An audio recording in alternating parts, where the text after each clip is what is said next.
Ayan po, ano tayo, hard,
two-lane siya, kaya pagdating dun sa ano na yon, sa road na yon, malapit na doon eh. Pagdating dun sa road na yon, parang tayo nakikipagkarera yan, lipat sa kanan, lipat sa kaliwa, kung saan maluwag doon, ganun. So yan, ang buhay dito sa abroad is ganyan.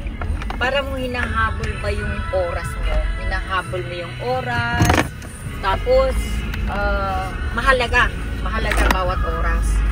So yan, kaya katulad ng isang araw, medyo marami kong pang ginawa ng umaga, kasi pagka yung asawa ko, pag may pasok siya, ako nagpapatay din sa aso ko, kumisa nahihilo na ako, kaiikot niya, hindi niya malaman kung sa dudumi.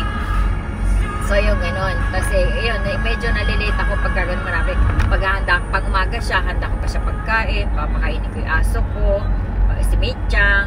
So papakainin ko siya, tapos papataihin ko siya, yon. Tapos at saka pala kakain na ako, maghahayo, kaya yan, ganyan, nakasuot na ako ng para pagdating doon sa hotel, dire-diretso na, pasok na. Kaya lang ngayon medyo masapa yung buhok ko, hindi